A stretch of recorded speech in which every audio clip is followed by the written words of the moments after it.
এর মাননীয় প্রধানমন্ত্রী জনাব তারেক রহমান আমার শ্বশুর হয়েছেন। তার একমাত্র কন্যা ব্যারিস্টার জাইমা রহমান আমার 3 নাম্বার বউ হয়েছে। ইয়াস, এটা সোশ্যাল মিডিয়ার লোকরা আমি দেখেছি আমার বউ বানাইয়া দিছে। আমিও মানে মানে খুশি।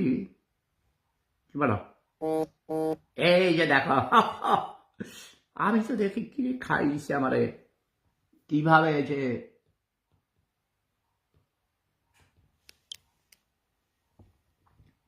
এই যে দেখেছো তোমরা, ব্যারিস্টার জাইমা রহমান আমার ছোট বউ, সেও খুশি আমার বউ হয়ে, আমিও খুশি। কিন্তু তোমাদের তো হিংসা হয় আমি জানি। সাবধান, আমার সাথে বেয়াদবি করবে না। অনেক ভণ্ডামি করেছ আমার সাথে তোমরা। এখন প্রধানমন্ত্রী আমার শ্বশুর, ওকে? আমি প্রধানমন্ত্রীর মেয়ের জামাই। সাবধান সাবধান, খুব একদম সাবধান। আর এখন আমি পড়েছি মহাবিপদে।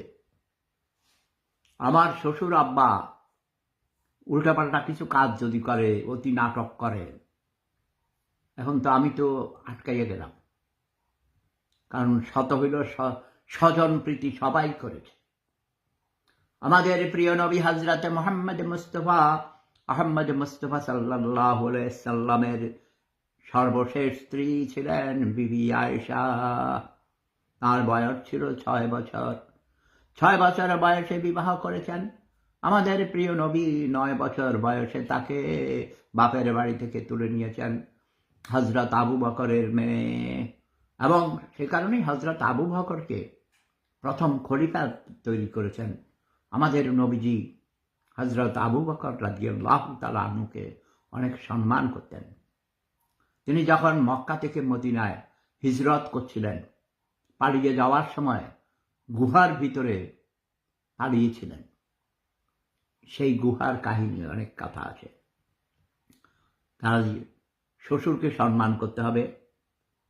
আমার শ্বশুর তারেক রহমান, এখন আমার শ্বশুর তারেক রহমানকে অবশ্যই জানি, সম্মান করি, শ্রদ্ধা করি, এবং তার বিরুদ্ধে তেমন কোনো কিছু বলা যাবে না। তবে শ্বশুর আব্বা উল্টাপাল্টা করলে ঠিকই বলবো, কারণ এটা আমার ধর্ম, এটা আমার নীতি, অন্যায়ের প্রতিবাদ করা।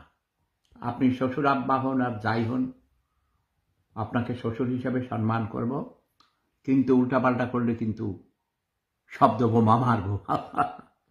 ঠিক আছে জাইমা, ছোট বউ, 3 নাম্বার বউ, তুমি 3 নাম্বার বউ। আমি জানি না জাইমা রহমান এই ছবি দেখেছে কিনা, সেও অনেক খুশি। সে আমার প্রিয় নাতিন, একজন অত্যন্ত মেধাবী লয়ার। ভবিষ্যতে বাংলাদেশে একদিন সেও রাজনীতিবিদ হবে। আমি জানি না এই মন্ত্রিসভায় তাকে, আমার মনে হয় তাকে সমাজ কল্যাণ মন্ত্রী হিসেবে দায়িত্ব দেয়া যেতে পারে।